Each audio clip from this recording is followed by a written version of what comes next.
What is up, everybody, and welcome to the All-NBA show powered by FanDuel, America's #1 sportsbook. Get started with $150 in bonus bets if you win your first $5 bet at FanDuel.com/All-NBA.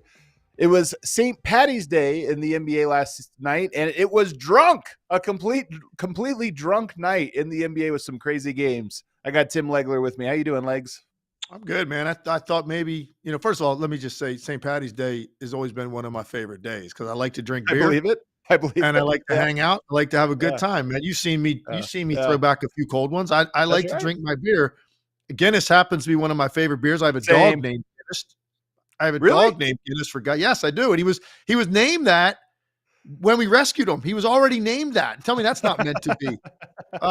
So I got a dog named Guinness, and I didn't get to drink yesterday because I was working all day. And most of the people I work for frown upon you going on the air half in the tank. So I couldn't drink yesterday. I was upset about that, but I felt like I was drinking watching these games last night. Yeah. There's no way you could explain what took place in the NBA last night. Yeah, there were some bizarre games. We're going to talk about two of them. We're going to talk about the Pacers beating the Timberwolves, the shorthanded Pacers beating the red-hot Timberwolves. We're also going to talk about the shorthanded Denver Nuggets beating the red-hot Golden State Warriors. So two games that definitely, if you would have parlayed those two games, I mean, you'd be a millionaire right now. You took the underdog. Listen, if you bet on the NBA, I hope you go broke because you're not very intelligent person if you bet on the NBA. It's impossible, and it's more impossible than it's ever been. It's more impossible than ever because you get last minute scratches where guys don't play and you don't understand it. You thought they were healthy and they're not playing, and then you get what happened last night. Indiana sits four starters now, and they all had listed with injuries. Who knows what was going on with that? Four guys at the same time. And then their fifth starter gets ejected. Yeah. Andrew Edwards gets ejected during the game. So you have all five guys gone. I think that was in like the second quarter, if I'm not mistaken. Maybe the third quarter. Ejected in the third quarter. And so you got all five starters gone. And of course, they're going to put up 132 points on Minnesota, like who's been playing great defense and is red hot. Yeah, that makes total sense. Makes total sense, man. Let's start with that game. We're going to get to mailbag later on, but we'll start with this one. And I'll start with the ejection because Rudy Gobert, I feel so bad for him. He gets the worst rap in the NBA sometimes, and some of it's brought on himself. But you have Andrew Nembhard get around Mike Conley, and I thought he gave him a little chicken wing. He kind of gives him a little elbow to the face. Gobert sees it, and so as Nembhard turns the corner, he gives him a little shove, like kind of your big man protecting your guard. Isn't that what you're supposed to do in the NBA, Legs? Didn't you want your big man, if he sees you getting bullied, he's going to step in and kind of give you a bully as well. But Nembhard, so he picks up the flagrant 2, gets ejected. And Nembhard throws the basketball at Gobert. It was his second tech, so he gets ejected. But on that play, I mean, I know a lot of people, you just like to clown guys or this or that, but I looked at that and I was like, you know what? Good job, Gobert. You're supposed to protect your guard out there. I was watching the game. I was on Countdown last night, so I was working with Kendrick Perkins, and we were watching the game together, and we both, at basically the same time, said, "Yeah, you go." I love seeing that. We both agreed. Of course, Kendrick Perkins was like a very physical center. Like that's the kind of thing that he would do to endear himself to his teammates too. But I also, man, I played in an era where that was very common to do that. So I actually really liked what Gobert did. Now, it's unfortunate for them because, he did it to such an extent that they had no choice. I knew he was going to get ejected as soon as I saw the replay. Yeah. I personally thought the Nembhard elbow was a little bit more inadvertent, it sounds like, than you did. It just seemed like he was trying to started to go and get momentum, and so your left arm kind of shoots out. I don't know that he was trying to clock Conley in the face. He did, whatever. And I felt like because of Gobert's retaliation, I think the officiating crew thought really the only way probably to adjudicate this is both guys go.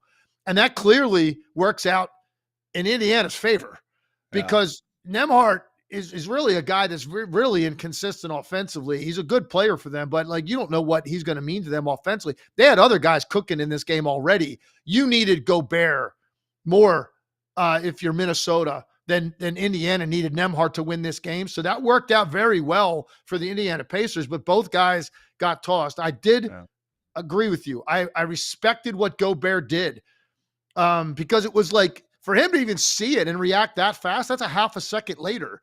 Yeah. And he's drilling him on the baseline, man. And you know, he took one for the team. I think he gained a lot of respect in his locker room.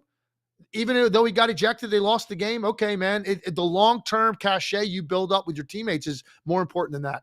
100%. And a lot of people, yourself included, saying, hey, Conley was flopping a little bit, or, you know, it was inadvertent, and it might have been, but it's a bang, bang play. Like Gobert just sees it, you know, and he reacts immediately. And so whether it was inadvertent or not, it's just Gobert trying to stick up for his guy. But to your point, the game got drunk after that, because then you're talking about a real Pacers, like who's who.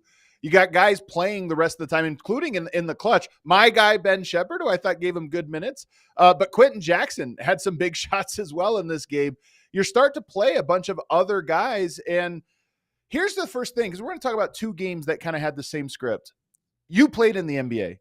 You have a scouting report. You go over everything. When a team has late scratches or ejections or whatever, I have to imagine, and this is not an excuse, but I have to imagine there is a new element nobody ever thinks about, which is, well, we didn't prepare for the team we're about to play. We didn't prepare for Quentin Jackson and Ben Shepherd and Tony Brett. Like, we didn't prepare for that. And so now there's almost an element of chaos to it, I feel. And I just wonder, you played in the league. Is there a little bit of a challenge that's a hidden challenge, and new guys are coming in, fresh legs, intensity, but you don't know how to guard them?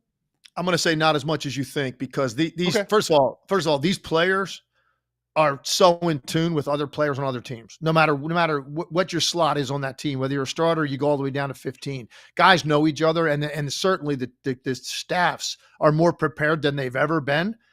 Now, I will say this: there's less stuff run in the NBA than ever. It's a high ball screen league, and that's really what this league has become. It's a high ball screen league. And so it's really the number of different coverages you can put in against different guys depending on who's running it. But it's not like you're worried about a bunch of different sets to go over and shoot around. So you know what you go over? You go over personnel more than anything, more than they ever have. We didn't go over personnel as much when I played. We went over what they were going to run. And so when you heard a play call, this is what the action's going to look like. It was less about who you were guarding than what they were running, and making sure you were in the right place at the right time to prepare for this screen and be in this help position on this set. And it was a lot of sets. Like you might go over 10 different sets in shoot around that they were going to run. You don't do that in the NBA anymore. It's a couple of their pet things. It's maybe some late game stuff you've seen them run, and it's mostly personnel, and it's detailed. And guys now have iPads in their locker, and they're looking at quick film breakdown of different guys they might have to guard to know their tendencies. So it's way more about personnel. That's why I'm saying, like, they're not going to be shocked by a Quentin Jackson coming in the game. Like, oh, who's this guy? What's he do? They know that stuff. And there's less sets to prepare for than ever. So I think it's less of an excuse than anything. I think what is true, there is an emotional, natural letdown when you find out certain guys aren't playing. And I know for a fact Golden State went through it last night, because I didn't recognize them defensively last night, what I've been watching over the last month. That wasn't the same team. That was an emotional no Jokic, no Murray. You know, that's that game. This game, you're looking at no Halliburton to prepare for with his pace. No Siakam, like, coming at you. Like, yeah, there's a natural letdown a little bit. Okay. Now that's the first thing. Second thing, Adam, part of this, and I want to be the guy. Look, I was a role player in the NBA. Okay. So part of this is me kind of standing up for other guys that are role players in the NBA. Dudes in the league, if you're putting a jersey on, can play. These guys can light you up. And every player in the NBA that's not a star is capable of doing more than they are doing. in almost every case. You look at guys that come in some of these games that you might not be that familiar with, and then you go look at what they did in college or something. Like, damn, this guy was like, conference player of the year. This was the defensive player of the year in his conference. Like, these dudes can play. A lot of the spot up 3-point shooters and guys like that in the NBA, you go look at what they did in college. You're like, these dudes were taking guys off the dribble, running ball screen, posting up, doing whatever they wanted to do. They don't have the opportunity in the NBA. You got to find a lane, and you got to find a skill, and you better be elite at that to stay in the league. And that's what most of these guys fall into, the trap. And that's why people get disillusioned. You think, oh, this guy, he's a spot up shooter. Oh, I could probably take him down at the health club if I had him in a one-on-one game. Like, yeah, okay, good luck with that. Like, and so when these guys get the opportunity, and like, listen, I'm not saying they want to play without their stars, but when you find out as a role player, such and such and such and such aren't playing tonight, let me tell you something. You go through layups a little bit different. You go through warm-up routine a little bit different. You're like, damn, I'm going to get some touches and shots tonight, and you're capable of doing it. And that's what you saw last night in both of those games. It's that simple. All of those guys can play, and they got extended opportunity to do it, and this is what you get. And your point also, a lot of these guys, maybe like an Obi Toppin last night, who I want to talk about next, but those are guys that become role players in the NBA, but they were stars not long ago. So it's like, oh, the guys are out. I don't have to be a role player tonight. Yeah, I think he was the player of the year in the Atlantic 10 at Dayton, if I'm not mistaken. Yeah, 100%. He's an incredible player, like in that role. And so now he gets to play with the ball in his hands a little bit more. And what does he do? Oh, cool. 7 of 10 from 3, goes for 34 points. And by the way, Legs, the 3-point shot off the dribble, on the move, off of pin downs, off of screens, like, that's what part of what was so cool about last night, is seeing a guy like Obi Toppin, who I really like, because he's just like plays with energy, plays with hustle. And last night he gets to go and show you, hey, I got a little bit of this other part of me too. And look, he's 7 for 10 from the 3 is obviously, that's an extreme level for him for 3-point shooting, especially the ones he was making. I mean, they were outrageous, including the game winner, which was just an incredible shot. And actually, was that not a carbon copy of basically the shot Halliburton hit, beat the Bucks? It's like last week. It's like the same exact shot. Left corner, falling down, out of bounds. The only difference is he didn't get fouled on it. But yeah, I mean, so the opportunity was there. He's a better offensive player than he's given an opportunity to show, and that's fine. He's making great money. He's on a good team. He's very valued as a contributor. But now on this night, hey man, I got to do a little bit more. I'm capable of doing that. And he went deeper into his bag, and he showed you a lot. Yeah. Jarris Walker had a big shot too in the clutch of this one. I mean, there was a couple moments. The Pacers, I thought, were going to lose this game. When if you watch the flow of the game, it looked like there were several points where the game was over with one more miss, or if Minnesota got one more score. And one of the big ones to me, a big inflection point, was that Jarris Walker just kind of fall away from about 15 feet. Another big time shot and a big time just clutch moment from him. Yeah, exactly. And listen, we can look at this from the other side, and like looking at the way Minnesota played in this game, the way Anthony Edwards played in this game. I think they allowed some of these doors to be open for Indiana to kick in, but I was just so impressed with the way that the Indiana Pacers players who are more limited in their roles, like, took on this persona of like, hey, I'm a starter, I'm a star in this league. Let's go have some fun. It's funny when you go into this game, Rick Carlisle and Michael Malone. Look, I know you have belief in your guys, and like I just laid out why. All those guys can play, and you see them every day in practice. You know that they're capable of doing more. At the same time, I'm not sure that you really fully believe you're going to win the game, like going into the game. Yeah. Right. But then at some point along the way, you kind of start to go, man, hey, wait a second. Like, they're not running away from us. We're in the game. And now it's just a matter, at some point, it just becomes a matter of execution. Your tight game in the middle of the fourth quarter. Now it's simply execute, make the right reads defensively. Don't make mistakes down there. Don't commit silly fouls, and let's take care of the ball and get shots. And now we have a chance to win the game. And I think both coaches found themselves in probably situations with 6 minutes to go in the game they didn't expect to be in. Well, on the Timberwolves side, they had some dumb mistakes in this game, some fouls that were bad, and obviously some possessions where they didn't get stops that they should have gotten stops. But they also had big time shots. I mean, Jay McDaniels had that corner 3 that fell, that was, I think, saved the game, tie the game late. So What did you see from them in this one? Because they've been on such a roll. So to drop this one's a bit of a surprise. What did you see that they did not do well? Well, I thought one thing that they did, I thought that they fell in love a little bit too much with the 3-point shot, man. You don't have Miles Turner on the floor. Thomas Bryant's a very active player, but you had more opportunities. Look, Anthony Edwards got to the line 20 times. You had a weird night with 38 points and half your points are from the foul line. It's a very strange night. They still took 42 threes. He was 1 for 11 from the three. Even the shot that he got at the end of regulation, he ends up with a fadeaway three in the left sideline over 3 people. I know he fumbled the ball a little bit at the top, but when they were taking the ball out of bounds, I think there was probably maybe 4 seconds left, 5, whatever it was, after Indiana tied the game. And Perkins goes, "What do you think they're going to do here?" I said, "I'll tell you right now what they're going to do. Anthony Edwards is going to take a step back 3 because that's what he does in this situation in almost every case." Now he fumbled the ball, which made the shot more difficult, but I still think he was going to take a step back 3 over somebody. Right. And on a night when he was getting the whistle, it's just what guys go to in that spot because they don't want to risk getting hit and not getting the call. So I know I can get this shot off because I can elevate and I'll get it off and at least we get a shot. And that really is the mentality of guys in that situation. So that's plenty of time to run a little bit better action, than you end up running. And so that for me was probably something I would like to see them do different at the end of the game. Yeah. The last shot with Julius Randle, though, that's his shot. Like, I know you're not talking about that one, but when I just look at that game, if you froze it with 1 second on the clock, Randle spins back, gets to his spot, about 7-foot little push shot. To me, I'm like, well, that's the shot they want because that's his shot. And he just missed it, came up short.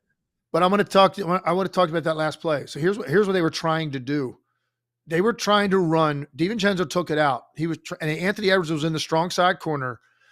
And so you knew that guy was going to stay home with Anthony Edwards. Okay. Right. And that's designed that way. That guy's not leaving him. They wanted to get DiVincenzo with a quick inbound to Randle at near the elbow area. And if you watch it, if the ball hadn't been tipped, which it was when he threw it in, the guy guarding DiVincenzo out of bounds tipped the ball. It caused it to loop toward Randle. It affected everything at that point because if it hadn't gotten tipped, DiVincenzo was coming off 100 miles an hour and they were going to run a fake handoff and hoping that Thomas Bryant, who was guarding Randle, would jump on that. Very similar to what Draymond Green does, a couple times a game where he fakes it to Curry and then goes down the lane. That's what they wanted to get. But when the ball got tipped, it took longer to get to Randle. DiVincenzo even at one point started to go toward the ball like he thought maybe he was going to have to go recover it. All that happening told Thomas Bryant, they don't have enough time for the handoff. So now all he did was focus in on Julius Randle. So that fake handoff and then strong left-hand drive with a shooter in the corner that you can't leave, they didn't get any of that. So Randle still got a half-decent shot, but that's a tough shot for a left-handed player to make that spin in that direction and then fade away over a guy. And he hit the front rim. So I know what they were trying to do, and the deflection threw off all of the timing. And you ended up with Randle in the lane with a makeable shot, but I think a difficult shot. Do you have any other notes on the actual gameplay of this one? Because I do have a note on the standings, but I just didn't know if there was something else from the game you wanted to comment on. No, for me, it's mostly how important the game was. Yeah, exactly. Especially when you look at what was happening in the Bay Area. So these two teams go into they're in a dead heat for the 6-7, and I think it's enormously important to get out of the play-in. It's just you start rolling the dice. I know if you're 7, you got 2 opportunities to win a game, but it comes down to one night, and anything can happen. A rolled ankle, a bad shooting night, not getting a whistle when you need it, foul trouble. Also, less rest. It's just also less rest. You don't get that full week off. That's another component. So it's massively important. And so here you are, you're Minnesota. And look, you're, the other game's later. You don't know what's going to happen in that game, but you look at how the night played out. It actually makes it more egregious what Golden State did because they already knew the result of that game. So now you're like, man, we can get a game separation here from the Timberwolves, and there's not much time. We're running out of time here. So one game is big this time of year. And so for neither team, to capitalize on this situation with all of these guys out is really incredible. And so as it turns out, smoke clears. We're right back where we started going into the night. Never would have predicted that. I know, it is crazy, man. For them to have tied Golden State on this crazy one would have set the stage. And I mean, it's still set. It's only one game, but that was a golden opportunity for Minnesota. It was a golden opportunity for Golden State too, because last night the Nuggets punted on the game. I mean, first of all, Denver had here's some pillow talk for you, but they had just played 5 games in 7 nights and they did look exhausted. So, because I saw a lot of comments about how is Denver resting their guys? They hadn't rested their guys all year. This was the first time. And when you watch him play last week, I just think you look at it and say, yeah, Yoke looks like he's limping up and down the court. You know, the guys look banged up. So they rest because I think they just think, okay, that one probably we're not going to get. But instead, Russell Westbrook and one Aaron Gordon took this game personally and just went all out. Aaron Gordon had 38 points, 3 off of his career high. And I'm going to tell you a quick backstory here, Legs, that you probably don't know. The Nuggets matched up with the Denver Nuggets back in 2022, I believe, right? Aaron Gordon is sort of fresh to the Denver Nuggets, but Murray goes down. And they match up with the Golden State Warriors. And in that series, Draymond Green is in Aaron Gordon's head. He's talking to him about what a loser he is, how soft he is, all these different things. He is going hard at him, hard. And he was rattled. Draymond got to him. Aaron Gordon took that to heart, and he went off that summer and said, I got to get smarter. I got to learn the game a little bit better. And I think he always takes the Warriors games a little personally now, kind of as and Draymond Green, by the way, has talked about this on his show about Aaron Gordon. I give him credit. That guy's toughened up. He's really gotten to become a better player. So last night, I do think he looks at Draymond and goes, I remember when, and now you have to deal with me for the rest of my career. Last night, 38 points. Aaron Gordon, I love watching Aaron Gordon play basketball, man. He just, he's so stoic. I like guys that are stoic, and I'm not saying, he doesn't play with force and energy. It's not the same thing. It's not like he's passive. He's not. But he's just, the look on his face, man, it's just all business some nights, a lot of nights, most nights. And it was last night. I agree with you. It's very rare. Talk about these guys that get opportunities, that they don't normally get. That's different. And playing well in a bigger role, like a guy like Obi Toppin. That's different than a guy that is a starter and a key guy being able to, on command, dial up a 38-point game when he has to have it. Because if he doesn't get every one of those, I don't know if they win, because at some point it just became the whole offense was Aaron Gordon. Yeah. It was really kind of incredible to watch. I mean, Westbrook was sensational in this game. Even a couple of the threes he hit in the second half, like the last one he hit in particular, you're just watching this going, you have so much respect for the heart that those guys played with, man. All the role players contributed, but it was mostly about Westbrook and Aaron Gordon. And Westbrook, you could even see it with the camera was on him, like warming up. And of course, listen, man, it was on our network. It's a dud when you find out from a network standpoint, these guys aren't playing. They created Countdown, the pregame show, on a Monday night for that game. Yeah. Those guys didn't play. Right. So this is like such a dud. And I'm in the studio. So like the vibe, everybody's kind of talking about it. You get the news, everybody's down, and Breen and Richard are going to call the game. They're probably down about it. It's like, and then you end up with this great performance out of these guys. But Westbrook was the guy I was watching the cameras on him in layups. I'm like, man, look at this dude. Like the look in his eyes was just like, he's not going to just go out quietly. I didn't think they could dial that up though, but what a game by Aaron Gordon. I just have so much respect for what he was able to do last night to be able to go find that kind of offensive performance on a night when you absolutely have to get that. Yeah. And he did. And I think your point about going at Draymond Green and taking that personally, I love that. Yeah. And one of the things Aaron Gordon does as well, just about as well as anybody, Giannis, maybe Zion, and there's probably 2 or 3 more. When he is surrounded by 3 or 4 guys inside, his ability to power up and through that and finish. I think he's like probably top 10, maybe top 5 in the NBA. There are some superstars. Giannis is first of the list, but HE just has a way to sort of pivot around, power up, like get his balance under him and power up through contact and finish with strength. That fouling him in that moment, a guy goes up strong, you try to block it. If you don't get it, you grab his arms. He's one of those guys that you probably just shouldn't foul because he's going to finish it anyway. He's so strong there. I got to ask you a question now. Okay. And I know, get the, hey, where's James ready? Get the pillows. Oh no. Why Christian Braun, man? Why was he out? Come on, man.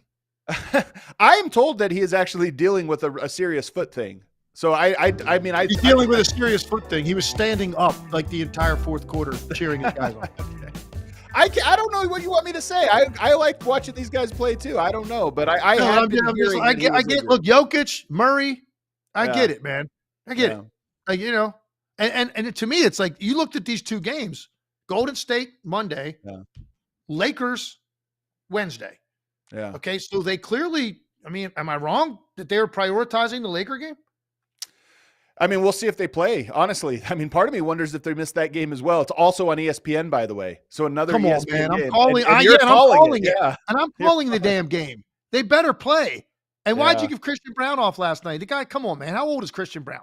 23. He's 23 years old. I think, The guy plays with. He's got different stuff pumping through his veins. Yeah. He's saying his foot's really hurt. All right, I'll take your word for it. You're closer to the team than I am. He didn't look hurt the way he was up on the standing up the entire game, cheering for his guys. If you got a bad foot and you get a night off, you sit down or you stay back in the locker room and you rest it up. So that's all I'm saying. And these guys better play Wednesday. Come on, man. Come on. I don't know. All I'll say is I heard like a week ago that Christian Braun was dealing with what was a concerning foot injury or this or that. Not concerning like long-term, but that they were thinking of shutting him down even last week. So I just look, man, it was one game. The Nuggets just have played all year long. And this happens every year where, and I get it, it's a nationally televised game, but the Nuggets are not a team that holds guys out. I mean, Yoke misses 4 or 5 games a year, max.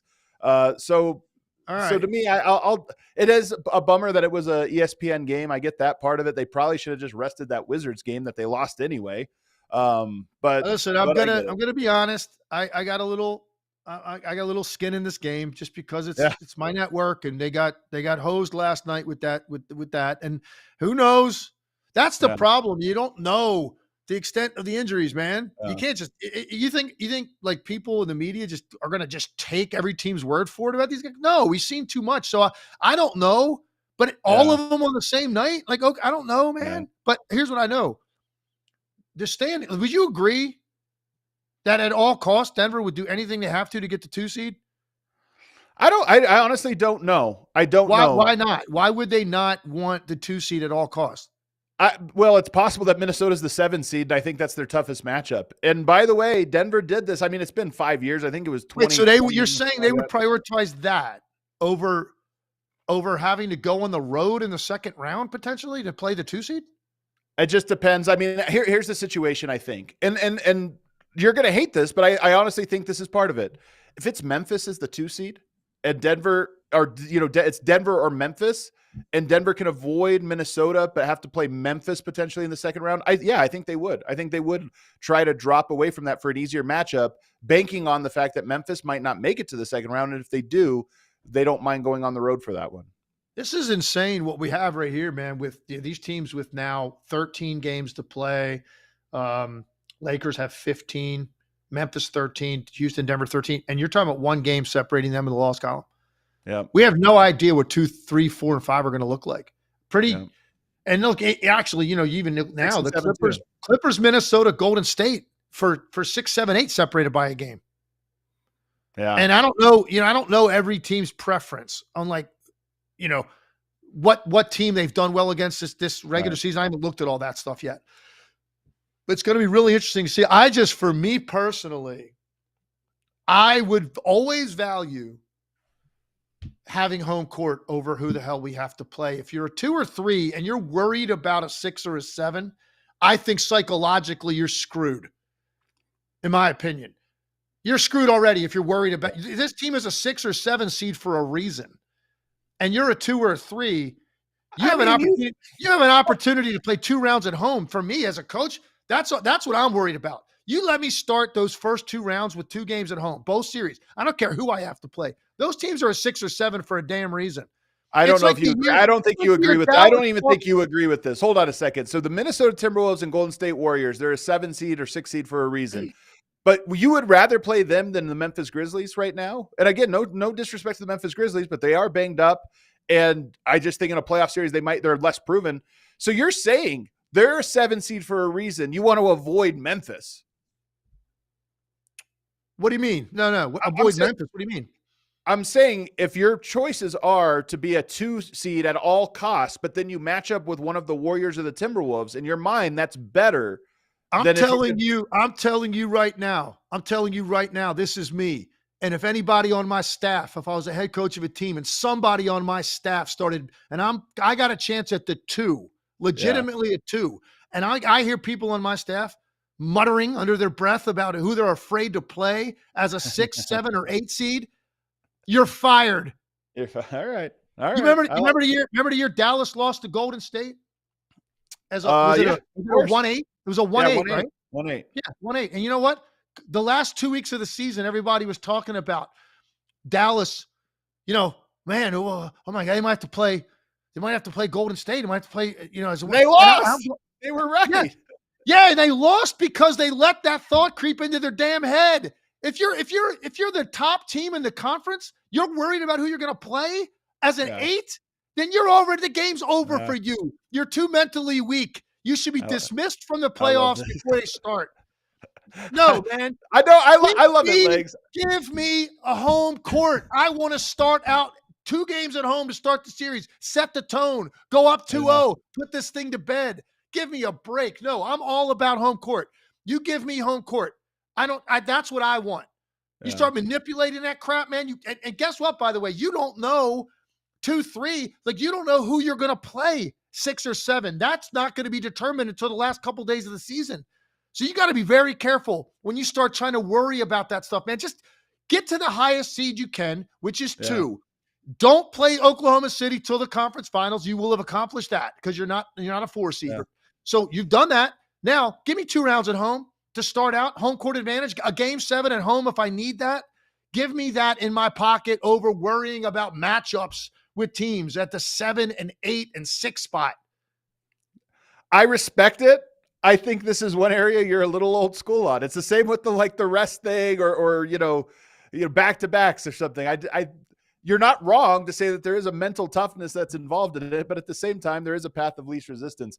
But real quick, I want to talk about Russell Westbrook last night because he had a triple-double, 42 minutes. First of all, talk about rest load management. This guy, oldest guy on the team, playing fastest and harder than everybody else, just sprinting up and down the court, plays 42 minutes. And oh, by the way, 12, 12, and 16. And, one of the joys of me, obviously I've watched Russell Westbrook for his entire career, but one of the nice things about watching him every night, now that he's in Denver and I'm covering Denver, he throws a lot of passes that they're not highlight level because it's not like behind the back or over the head, but they are thread the needle level. And he just had like 6 or 7 of them last night where it was like, man, he threaded the needle on that pass to make a play. Completely agree. It's funny you're saying that because we were talking about that watching the game, and there's some of them. Like I remember one in particular, he threw to Aaron Gordon. It didn't even lead to a basket because he got fouled on the catch. He threw a pass from like the right elbow-ish area to Aaron Gordon under the basket, but Aaron Gordon was behind the backboard. Literally, he had a guy on his top side, but he had his hand out. And Westbrook, I threw it through the traffic, and Aaron Gordon, the catch might even have been better than the pass. The pass was amazing. AG's got great hands. And he got fouled as he gathered, so he didn't get anything out of it. They took it out of bounds. But the other thing that I noticed about him was, and I actually did, I talked about this after the game on Van Pelt, that their ability to push it back at them after Golden State scored was a big part of this game. Even on the plays they didn't get direct offense out of it, the fact that you forced Golden State to retreat to that extent, they were not prepared for the force and the push up the floor without these guys playing. They weren't prepared for it. And it's an important part of their game, and Michael Malone talks about it. That's what they want to get that stuff early. Westbrook guaranteed it, and I actually picked one play that I wanted to focus on, which was, and I did it at halftime of the Countdown show. I did it on Gary Payton Jr. gets a layup. 3 Warriors are standing at half court when he lays it in. So you're already back in perfect defensive positioning. The ball comes in. Westbrook takes one dribble, throws it ahead, advances it to somebody in the middle of the floor, like near the opposite top of the key, whoever that player was. And then boom, a quick kick out to Hunter Tyson for a 3. So within 4 seconds of you getting a layup, you gave up 3 points just because you were not in a state of readiness. Yeah. That's what Westbrook was bringing to the table last night. It's what he's done throughout his career. And to still be able to do it at this stage of his career is incredible. If you harnessed all of the energy that Russell Westbrook has played with in his career, right? If you could harness that into tangible, usable energy, we would have got these astronauts home a long time ago. That's all I'm going to tell you. We could have got those people back a long time ago if Westbrook was just on top of the case. Trust me. That's hilarious, man. He has some great play. He had like left hand push pass, like dribbling left hand. Man, don't bring it, just one-handed push. You know what's crazy? One last point on him, Adam, is, and I've told you this, at one point, I think for a 4 or 5 year stretch, he was my favorite player to watch in the NBA because it was so guaranteed what you were going to see. And the intensity was just there all the time. And then he got away from that for me a little bit. It was started to become, the anger started to become like clownish almost. It was like every night he was getting into it with somebody about something. Even there were nights, even at the jump ball circle, he was already starting. And I'm just like, man, oh man, what has happened to this guy? And then the shot selection and turnovers started to like outweigh the energy and outweigh all that stuff. Guess what? I feel like he's kind of, man, here at the end of his career, he's made it back for me. He's one of my favorite players to watch again because his role is much more contained. And so you really appreciate what he has brought to this Denver team. It's been a much better fit and impact than I thought it would be when they signed him. And I'm glad if he stays here. I don't know how long Russell Westbrook's going to play. And if you think he's going to finish his career in Denver, I don't know. But if he ends like this on good teams in this role, I think he's going to finish his career and he'll be back again on my list of favorite guys to watch. And I'm really happy about that. I don't know if he's going to finish in Denver, but I think he has some time left. I think this year was a good year for him in sort of like changing the narrative a little bit. And what I will say from watching him, you are right 100% that he has contained himself, but it's still a razor's edge. It's still one of those things that just, it can tilt the other direction every now and then, but that's, superstars. That's all superstars. That's how they go. A quick word on Golden State. Does this loss mean anything? Or is this, they've been on a run. We're trying to figure out just how real they are. Does this one inform you in any way about who they are? The Warriors? Yeah. Look, I'm going to say no. Like the big answer, I guess, is no to that. But I mean, at the same time, like I'm looking at the West. This conversation is coming up constantly because we all agree it's a kind of a potpourri after Oklahoma City. Like, take your pick a team and make an argument that they're the team that's going to be there at the end. And I think you can make a good case for all these teams, really can. Golden State to me started to like really get some of that real estate in my mind because I'm just looking at the metrics of what they're doing. Second best defensive team for a month in the league. That's legit. That's sustainable. That gives you a chance every night. The fit with Butler offensively has been great. Like, he doesn't put up big numbers and they still win. It's kind of been bizarre to watch his impact. You getting Kuminga back, which I think is important. So I'm like, man, Golden State is, but I know the teams they've just beaten. We went over it last night. It's been really kind of a joke, their schedule. So this was like a test, but then those guys don't play. Like, okay, maybe it's not a test after all. Regardless, they failed this test. It was more like a pop-up quiz because they didn't expect to get this particular, number of questions in front of them without those guys, and they failed it. So do I have a little bit of a pause? Yeah, but overall, no. I'm not going to sit there and go, okay, they're not what I thought. I think they had an emotional letdown, and they just never really were able to catch up to the Denver Nuggets in this game. And for me, most of the credit in this is going to go to the Denver Nuggets for being that prepared, playing that hard, getting that much out of other guys, and still trying to win the game despite resting, everybody. All right, well, let's take a break. On the other side, we want to ask about Austin Reaves and where he ranks amongst the best big threes and our third best players, and other questions that we got from you guys on social media. That's why you make sure you're following us on Twitter. We'll get to those on the other side. First, this bracket season, FanDuel is letting you make the call because right now new customers can get $200 in bonus bets when your first $5 bet wins. That's $200 extra bucks to bet on everything from clutch shots to last-second heartbreaks and even who's cutting down the nets.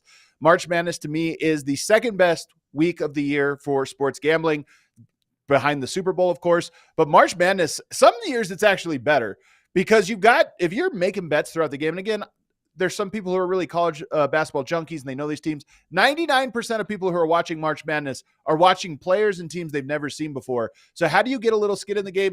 You throw down a small wager on every single game, and you'll have bets coming due every 5 minutes for the entire 4-day weekend of that opening weekend. It's so much fun. I absolutely love March Madness. I haven't even filled out my bracket yet. I got to do that. But I'll also be laying down some bets so that as Thursday, Friday, Saturday, Sunday roll around, I got something to root for. So visit FanDuel.com/AllNBA to get in on the college hoops action all tourney long. Must be 21 or older and present in select states, or 18 plus and present in DC. First online real money wager only. $5 first deposit required. Bonus issued as non-withdrawable bonus bets, which expire 7 days after receipt. Restrictions apply. See terms at sportsbook.fanduel.com.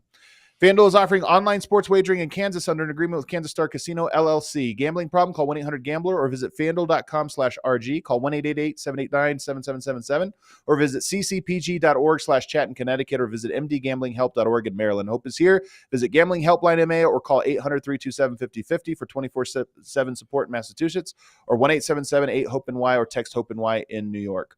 Also want to tell you about Lucy Nicotine, 100% pure nicotine, always tobacco-free, and they have 3 different options for you, available in pouches, gum, and our favorite, the Breakers. Breakers are pouches, but they have a capsule of liquid flavor inside that helps saturate the pouch. Breakers are available in 4 milligrams or 8 milligrams, and then, of course, you can get the other all the way up to 12 milligrams. If you're not a pouch guy or gal, Lucy Gum is available in 2 milligram, 4 milligram, and 6 milligram. You can also get a subscription going and have Lucy delivered straight to your door with no more trips to the gas station every single week. So level up your nicotine routine with Lucy. Go to lucy.co/allnba and use the promo code AllNBA to get 20% off your first order.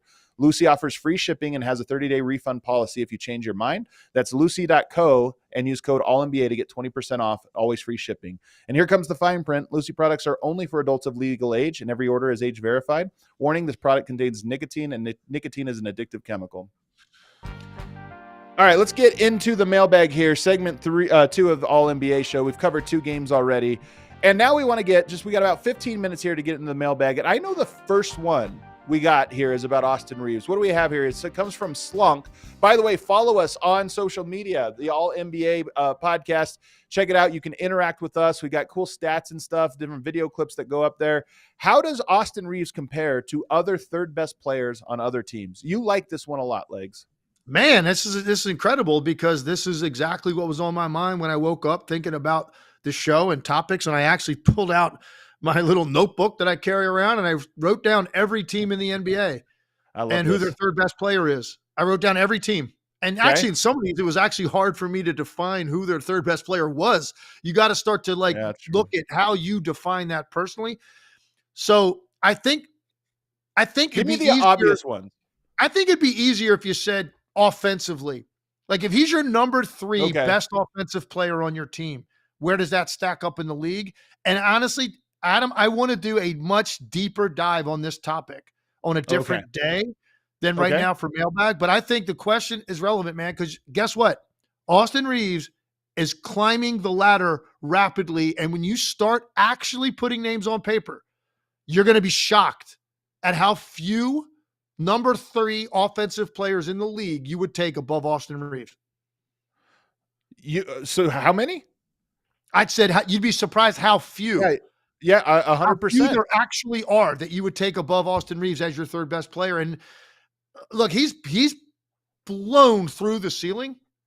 Yeah, that I thought he was offensively. Even when I first saw him and I liked him, I'm like, man, this guy's got a nice game. You know, when he first burst on the scene in LA, I'm like, wow, this guy can play. He's got a nice handle.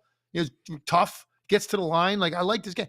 What he's doing now, like, particularly the couple of nights he's had with those when neither one of those guys played, and he had to do it himself. And in fact, the first game he played when Luka was supposed to play against the Indiana Pacers. And he ended up not playing that game, his first Laker game. He ended up playing against the Jazz the next game. So we were there to cover that game, and he dropped 40-something. Like it was nothing. And they beat the Indiana Pacers, who were playing everyone. And they couldn't contain this guy. And that's when I was kind of like, his handle has gone to a place that, like, it's elite. It's elite, his ability to manipulate defenders. So that's my challenge to everybody that watches the show. Adam, I want to challenge you to this too, because I want to do this whenever we get to it, whenever we have time. Maybe it's tomorrow, maybe it's Friday, whenever.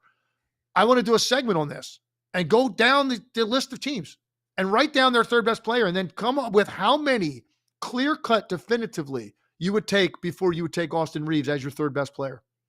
So when you talk about, here's what's interesting is when you talk about third best players offensively or whatever, however you want to categorize it, I think it's very hard to be effective as the third best offensive player because your number one guy has the ball, the offense is tailored to him, whatever. Your second guy is the release valve. That person's going to get a lot tailored to them as well. The third guy usually just has to fit in. They don't get the play calls. You're not calling a bunch for them. So being effective in that role is its own thing. But what is interesting about Austin Reaves is, as we've seen with LeBron missing time and Luka even missing time, he goes from third option to first option pretty nicely. In fact, he might be better in some cases, like just for himself, not the team, but better at himself when he gets the freedom to say, everybody just work for me. And I think that's kind of what you're getting at. But where did you land? So you said you did this exercise. Where did you land? Yeah, but I didn't actually go through. I wrote down the names. I didn't actually go because I didn't think we were doing this today.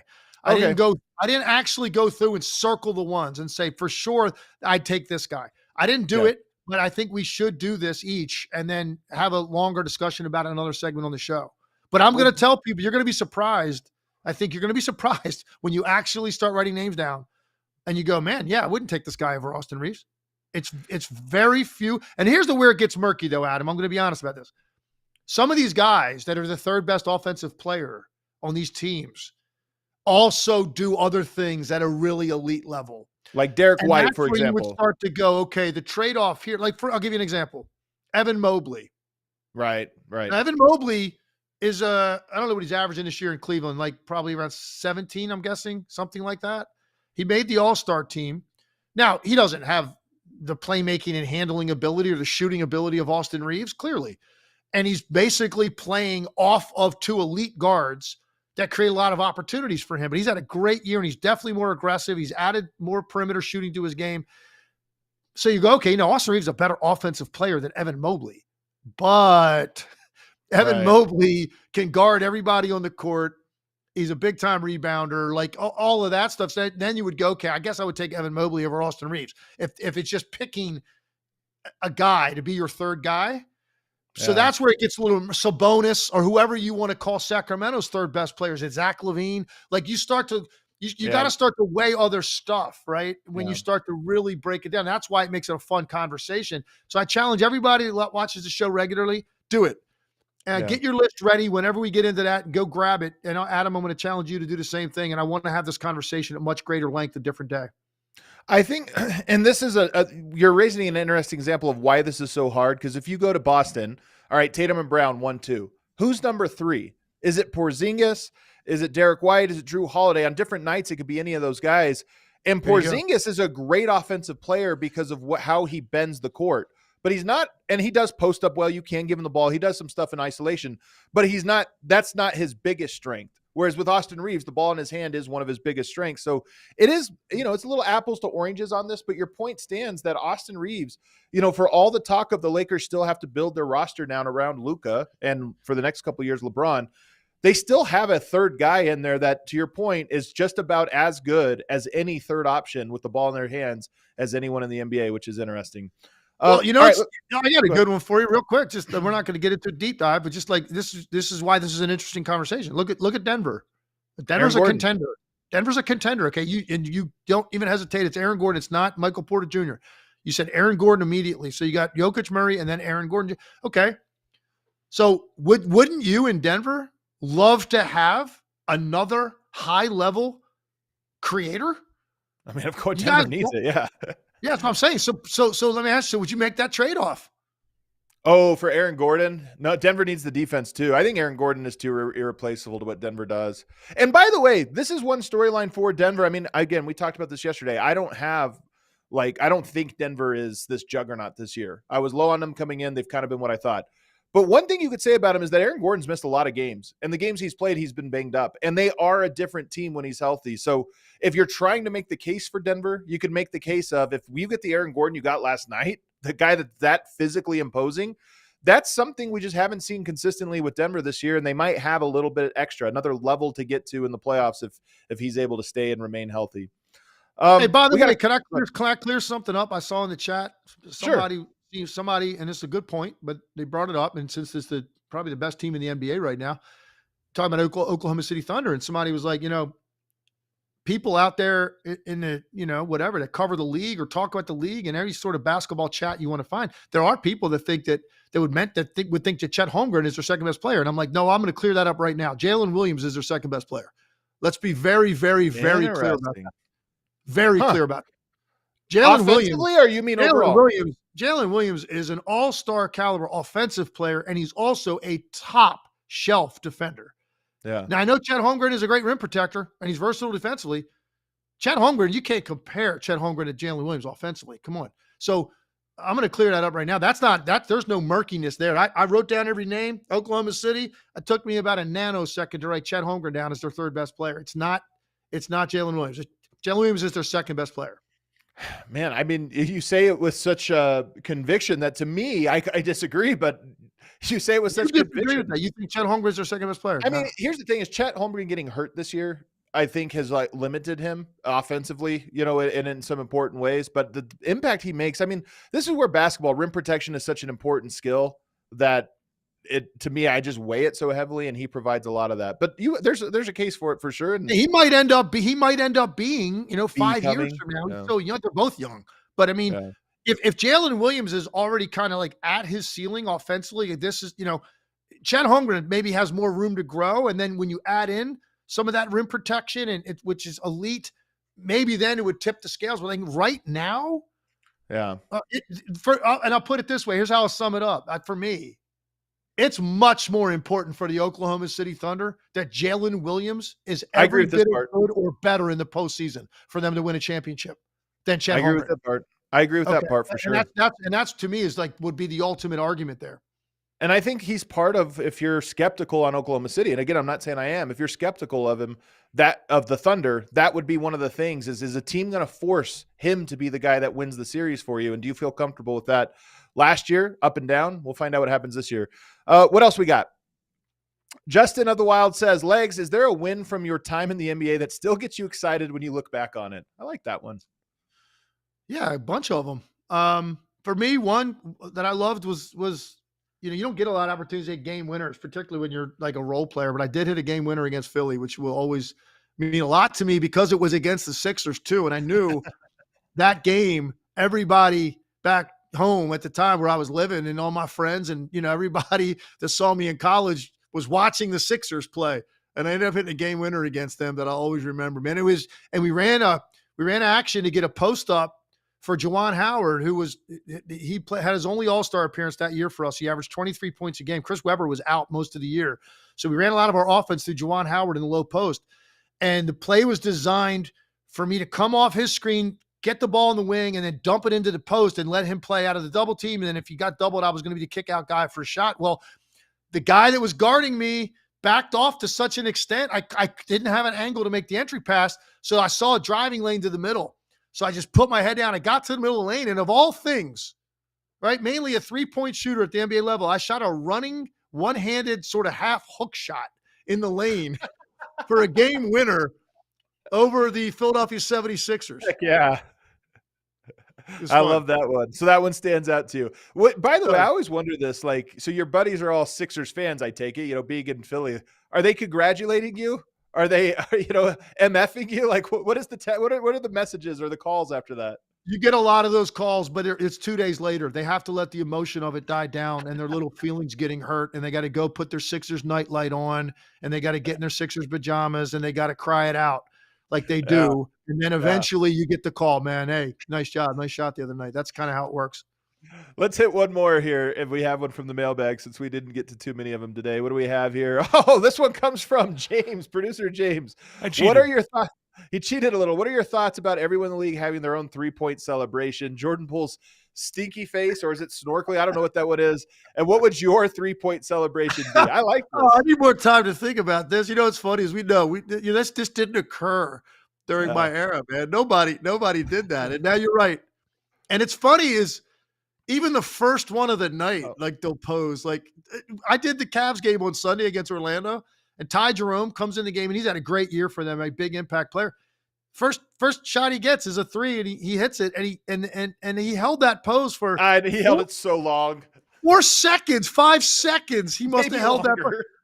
that. It's I've seen guys hold their pose so long, they've actually compromised their team in a 5-on-4 going the other way because they forgot that the play was still going. Like that's so I don't know, man. I'm gonna think about that. Give me some time. I'm gonna come up. What about a little legs? Little legs.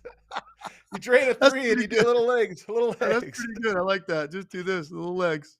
I like Julian Strother. Julian Strother has thumbs down. Doesn't mean anything. He just thinks it's cool. I think it's kind of cool. I don't know why. Maybe it's me and how I'm watching the game. And like a lot of times when I'm watching games, I'm kind of analyzing in my head or I'm taking notes even.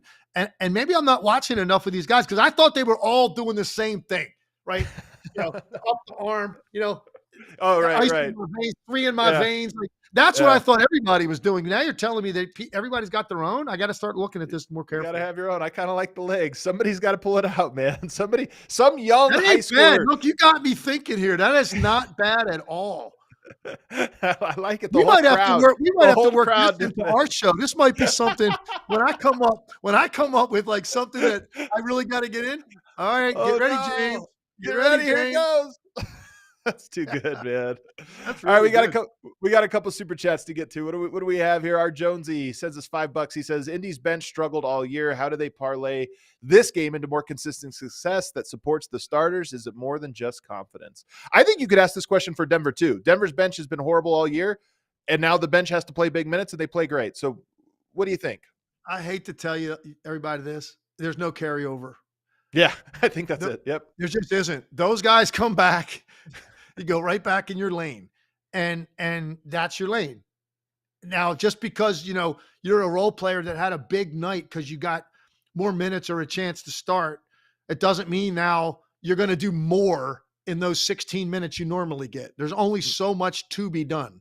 Yeah. And that's just the way it is, man. And it's actually harder for those guys on a nightly basis to maintain rhythm and confidence because it is more hit or miss on a given night. It's hard. The guys that do it every night as a role player, give those guys a lot of respect. It's a very hard thing to do, to find a way to have that same contribution every night in those minutes. For the most part, hey, we all get these opportunities throughout our careers, and you try to jump on it. In that night, it's fun. You get more responsibility, more shots, more touches. It's fun. But then guess what? Next game, those guys are coming back or whenever it is, you go back in your lane and try to be really good at that. I don't think there's any carryover to it whatsoever. And actually some coaches, for some of these guys, they might get a little bit of burn if they played well in this role. Hey, you know what? I'm going to give them some more minutes. Like I'll give you a great example. Colin Gillespie. Great example. Yeah. For the Phoenix Suns, backup point guard. Yeah. Right. Solid. Really solid. Very solid player. So I don't know if you remember this. It was like maybe a week ago, 10 days ago. They had this huge comeback against the Clippers. They he hit the big ones. Biggest fourth quarter deficit, I think, in franchise history. They come back against the Clippers at a time when they're just absolutely just reeling. They get this win against the Clippers, and Gillespie's a big part of it. In fact, hits the biggest shot of the game, a wing three. He played I'm going to say 19 minutes or something. He scored 10 points, right? And it was great. And everybody's praising Colin Gillespie. He's all over SportsCenter highlights. We had the Suns the next game. We're interviewing Mike Budenholzer before the game.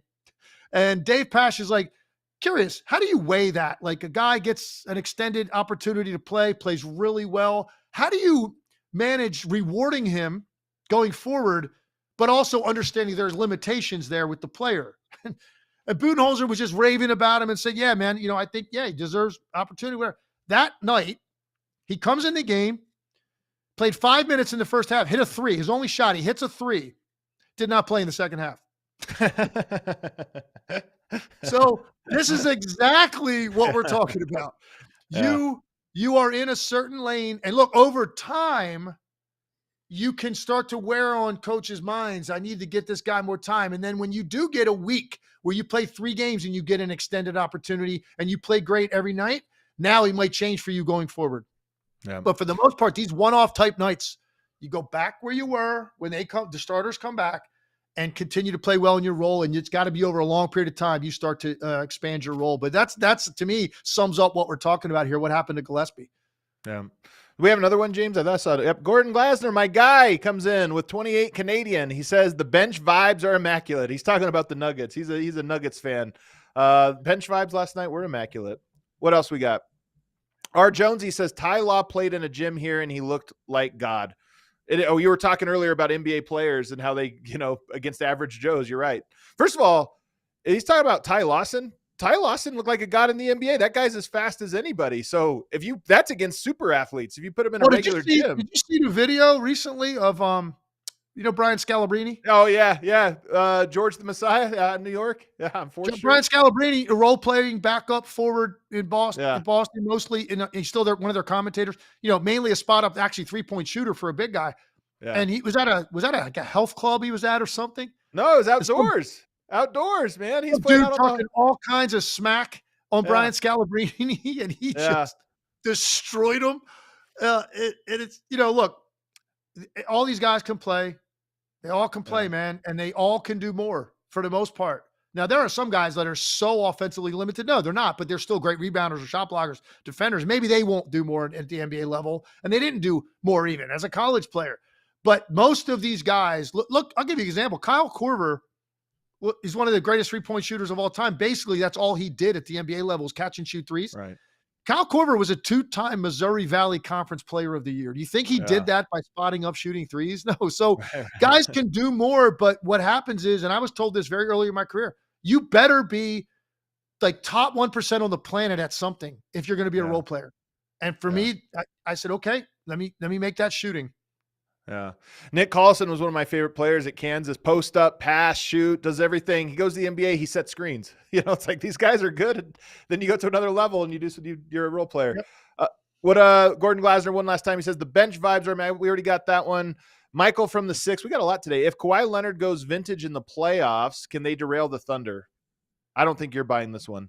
I know your Clippers takes. I know. Well, first of all, it's just such a reach to expect. We saw a little taste of Kawhi Leonard early in the playoffs last year for 2 games, and then he shut it down the rest of the series. And no one saw that coming. Like, wait, what are you talking about? So I don't listen. At this point, it's a lot to give him the benefit of the doubt that he's going to be healthy. But look, the Clippers are a team. They don't scare me in terms of upsetting one of those top teams. But that's not going to be an easy series. If that ends up being them against Houston, Memphis, what's the matchup ends up being, the Clippers are going to play hard. Even if Kawhi doesn't play, you're going to have to earn it against them. I just don't think if he's not right, do they have enough firepower? If he is right, that against one of those type teams would be an interesting series. Of course, Adam thinks Denver would probably avoid them too. They want to avoid everybody. Denver wants to avoid the playoffs. They want to buy into the second round. That's what Adam said earlier. Pillow talk to end the show today, man. I'm down bad. All right, hit that outro music, James. I know you got to get to your next thing, Legs. We appreciate everybody for hanging out. Hopefully you had a lot of fun today. We covered a couple games. We talked about some good questions you guys sent in. It's always a good time. We're back tomorrow, and we're also back Friday. So if you enjoyed this show, make sure you hit that like button. Make sure you're subscribed. And do us a favor, man. Share our stuff on social media. Leave us a 5-star rating and review. Make sure you're subscribed on all the podcast apps so you're around for every single show. All right, we'll see you guys next time.